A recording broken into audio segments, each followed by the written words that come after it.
Our big story today on India Global. Canadian Prime Minister Justin Trudeau is expected to announce as early as tomorrow that he will resign as the Liberal Party leader. The Globe and Mail reported on Sunday, citing three sources. While it's unclear when Trudeau will announce his plans to leave, but they said that they expect it will happen before a key national caucus meeting that is scheduled for Wednesday. The Canadian Prime Minister's office did not immediately respond to a request for comment outside regular business hours. It remains unclear whether Trudeau will leave immediately or stay on as Prime Minister until a new leader is selected. Trudeau has been under pressure from elected lawmakers in his party to quit for months. And it's increased further when Freeland, his Finance Minister, stepped down on the 16th of December, saying she and the Prime Minister were at odds on policy. Liberal lawmakers are scheduled to hold a caucus meeting over the next 48 hours, and Trudeau's resignation would trigger a race for the party leadership, with the winner becoming Prime Minister. Take a look at this report that tells the story in greater detail.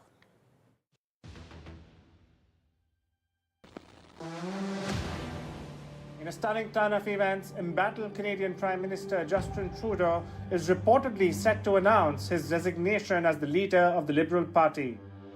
This announcement is expected before the crucial Liberal caucus meeting Wednesday, with some even claiming that Trudeau could step down as early as Monday. The development comes amid a growing caucus revolt and plummeting public opinion that sees Trudeau's party on the brink of being swept away by Pierre Poilievre's Conservatives. Trudeau's leadership, once seen as a beacon of progressive change, now faces intense pressure. Media reports reveal that Trudeau is aware that he can't delay his decision much longer.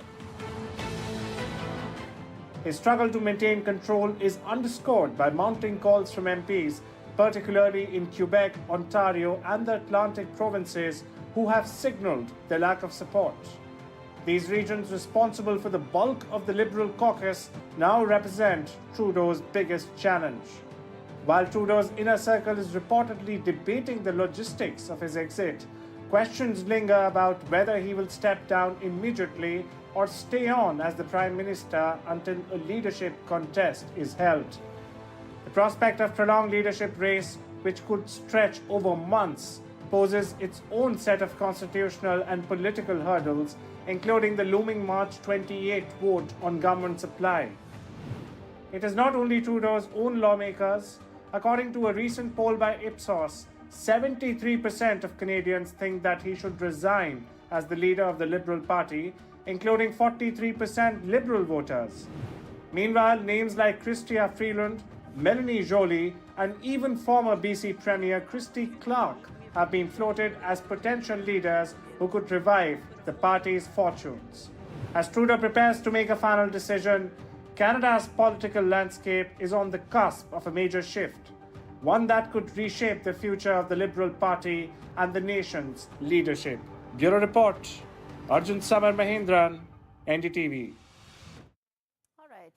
Let's now take a deep dive into the big questions that we are asking in terms of what happens when Trudeau exits. And that's exactly what we'll be putting out to our guests as well. But first up, was vote bank politics Trudeau's undoing? That's the biggest question that we are asking. Remember, he really bowed to the Khalistani vote bank, 2% in Canadian population, but matters more because it was a vote en bloc. Second point, who will be Canada's next Prime Minister? Who's actually going to replace Trudeau, given the uncertainty? Because remember, whoever is going to be the next Prime Minister will be leading the Liberal Party into the next election, where they are headed for a massive defeat, or at least that's what it looks like. And the third key question we are asking is, when actually will those elections actually take place?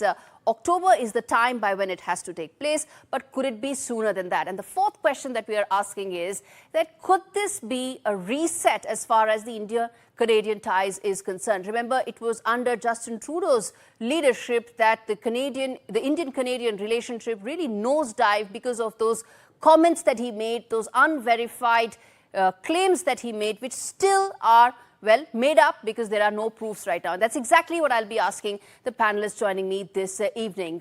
Let's get in Dean Baxendale, who's international columnist for the Sunday Guardian. Professor Swaran Singh joins me, and we also have Deepak Vohra, former diplomat as well. Thank you so much, gentlemen, for taking out the time.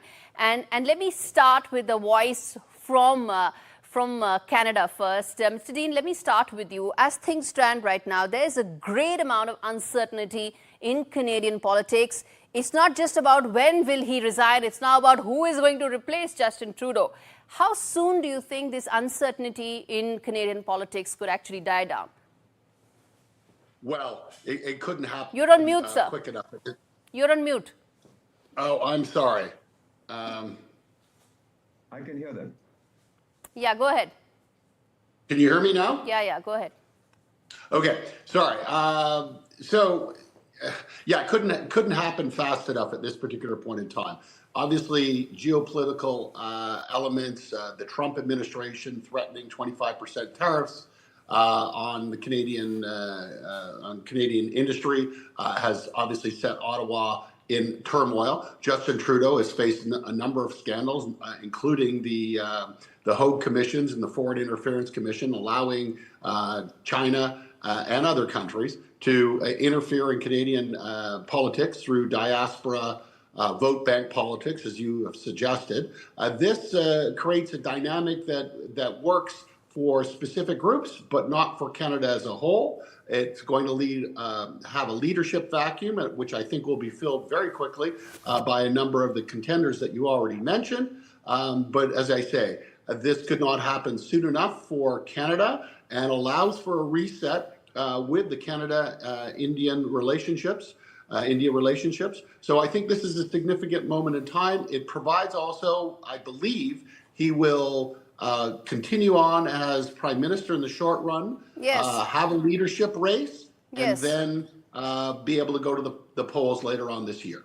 And let me take that first question to Professor Swaran Singh as well, which is that, was vote bank politics Trudeau's undoing? Indeed, I fully agree that definitely as the internal crisis increased, from debts rising, inflation going up, immigrants coming in without infrastructure, healthcare, housing being taken care of, etc., he moved on to what his own Deputy Prime Minister said, costly political gimmicks, which of course is the main issue. And of course, this was exasperated by the fact that first he had 4 to 5 years of enormous tensions with China, and now, of course, 1.5 year plus with India, and potentially with United States. So in that sense, this kind of situation where he was not able to lead in the same charismatic manner in which he was leading in the first 5 years or so, where he was seen as an iconic, progressive leader of the liberal world from Canada. And gradually, this is a regression that has seen about 7-8 years, and now every next year it became more difficult. Yes. Only thing is that until about yesterday, for example, last 3 weeks, he was hardly visible, and whenever people could see him, they were naming names, shouting at him and so on. He was not addressing any media and so on. In fact, I had done this story last week, sir, where he was at a ski resort and holidaying, where he was actually booed by his electorate, which was shocking for a sitting Prime Minister. It only looks like that the Wednesday caucus call is going to bring some certainty in terms of his going, in terms of time frame when he's going and so on. So compared to last year of confusion, we will see some relative clarity in coming weeks. Okay. Before I come to the India-Canada relationship, and I'm going to ask all the three panelists to weigh in on that. But before that, Mr. Vohra, let me ask you this. How soon do you see elections taking place in October? Because he has time till October. But do you see that happening sooner than that in Canada? First of all, thank you very much, ma'am. Always a pleasure, an honor, and a delight to be on your channel, to learn from you. Millions of people watch. May I wish all of you a happy new year, even though it's a little belated, to our friend from Canada, and to Professor Swaran Singh, whose knowledge is much greater than mine. He's a one-man army. Don't Sure. hear when he's there. Nevertheless, may I very quickly put it to you that the clown of Canada, or Dustbin Trudeau as we call him, ma'am, he was at one point of time young chap, good looking, charming, etc., but then he began to believe in his own invincibility. Hubris was his undoing, that I can bluff and BS my way through every situation. Let me put it to you very clearly. I've been in diplomacy 51 years and counting. I've served in that region, and I've served as ambassador in 6 countries. Let me put it to you like this, ma'am. I've seen this before. What is hurting the Canadians internally is inflation, unemployment, rising housing prices, and one after another scandal involving this character. Externally, I have not known of any world leader of a middle power like Canada. It's not a great military power. Let's be clear on that. Spoil his relationship with the world's 4 greatest powers. Yes. He mocked Donald Trump. You remember in 2019 in London, Donald Trump then called him two-faced. Yeah. He's messed up his relationship with Putin for no reason. You didn't have to go out and abuse Putin. You are not a member of the group that is trying to, you're not fighting, NATO is not fighting Vladimir Putin. You didn't have to go abuse him. Yes. Third, China, I remember, ma'am, at the Bali G20 summit, we were there. The leader of China publicly berated Trudeau for leaking confidential details of a confidential conversation. Then the 4th great power that he has offended is India. Who does this guy think he's lost his marbles? I think he should do Canada a favor. He should not quit today. He should not quit tomorrow. He should quit yesterday, because he's the most reviled international leader. Please take a look at that list of popular world leaders, ma'am. It's published by Morning Consult, that American firm. Justin Trudeau is so far down that they had to drill a hole to find what his position was. And Narendra Modi, by the way, with 80% rating, has been for 2 years. That's a very important point you made, Mr. Vohra.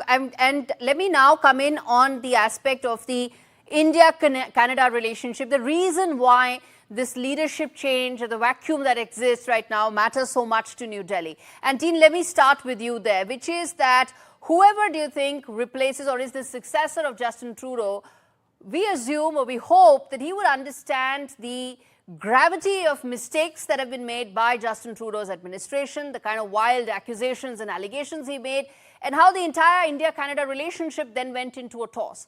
Do you expect his successor to mend some of this and pick up the pieces?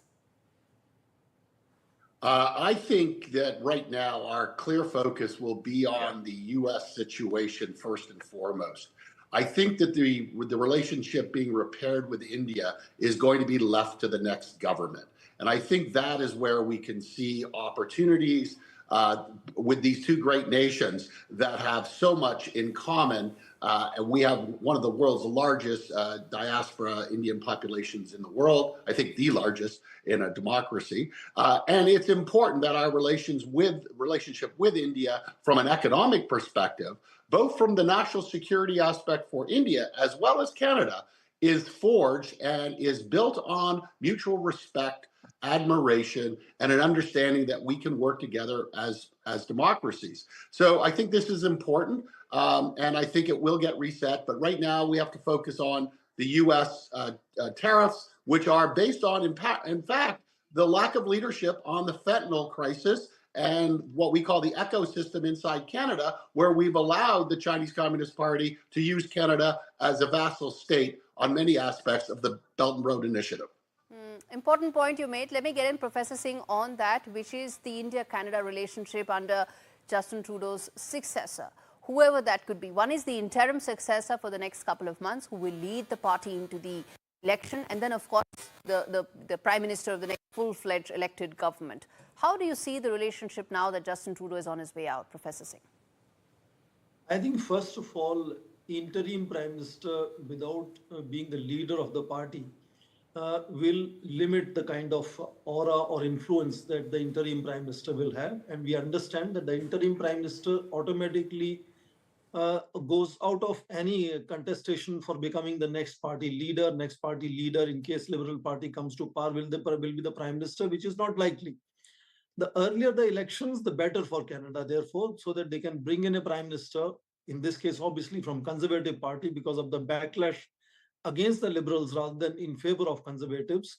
So in case of India, I think relationship has to be segregated. Economic relationship is not a big one, but continues to thrive. For example, Canada National Pensions Fund, even in November, they were visiting India, they were investing in India. So that has not changed much. The social fabric has been cast asunder in that sense. Students have faced difficulties. People of Indian origins, there are uncertain. And some of the vociferous elements will not disappear even if the Conservatives come to power. So it is the social and political component of relationship which has been really damaged, and that will take time. It's not going to be sort of resolved very quickly. And that is partly also that whosoever comes to power will not see that as number one priority. Number one priority obviously is United States, where 75% of Canada's course, trade goes. that goes without saying, so that sir. will be the focus. And I think, the fact that the way Donald Trump, president-elect, was absolutely pretty much trolling Justin Trudeau, calling him the 51st governor, and again mentioning that, it sort of indicated that, how he saw Justin Trudeau's leadership, and that undermined his global stature and also precipitated some of what we are saying. So you're right about the fact that mending or fixing the relationship under Donald Trump would be the number one priority of whoever would be the next Canadian Prime Minister, interim or full-fledged elected. But the fact is that India is also a very important economy, important market, and an important relationship. And to that extent, Mr. Vohra, let me ask you this. How do you see that now undergoing a change now that Justin Trudeau is going to make way for somebody more sensible, somebody who will, of course, be driven not by petty interests, but by larger national goals? The first point about priorities for the new Canadian regime, and I've seen this in several regime changes, not regime change in the American sense, but changes of leadership, where the leader becomes a liability for his country. Ma'am, as far as India is concerned, if I were to list Canada's top 10 priorities in terms of other countries, United States would be one, then Europe, with whom also he has messed up his relationship, then China, then Russia, then whatever. So we are not right there on top, and we accept that. As far as we are concerned, as far as India is concerned, look, there's a little Justin fellow running around, and his country is great. They are rich. They're putting money here because they want to make money. But he's a middling power. We don't really care much about him. And Prime Minister made it very clear at the last G20 in Brazil when he brushed aside this guy who wanted to talk to him. So while we would like good relationship with him, and India wants it with everybody, it's on the basis of mutual respect. And if that respect is missing and you make allegations, we'll tell our friends and allies that you are doing this. He had a foreign minister, ma'am, this is just a little anecdote. When I was in New York, they told me laughingly in the UN headquarters that no waiter was willing to serve this for his foreign minister whenever she came for breakfast, because she would say, sit down, I want to brief you about what terrible fellows the Indians are. I mean, come on, have a heart. You don't do this kind of thing. Briefing every taxi driver, metro passenger about what terrible fellows Indians are, and calling world leaders and saying, bad boys, the Indians. You don't do this kind of thing. Ma'am, we are the children of Chanakya. We understand diplomacy better than anybody else in the world. So if anybody thinks that relationship is going to mend with whoever is Trudeau's successor, no, it's not. It takes years to build a relationship, and it takes one clown to destroy it within a few months. Absolutely, you're right about that. And I think the next couple of months will be all about waiting and watching to see how things unravel, reshape, and probably then go about mending as far as Ottawa is concerned. Thank you so much, gentlemen, for taking out the time and speaking to me on India Global, on an issue that really matters on all aspects of a relationship. And the bottom line, viewers, as far as this issue is concerned, is that Justin Trudeau had everything going for him. But vote bank politics cannot be a substitute for policy action and reform. And as his ratings plummeted due to high costs, rising unemployment, falling per capita GDP, Justin Trudeau turned to a fake Khalistani murder plot to divert attention of his people.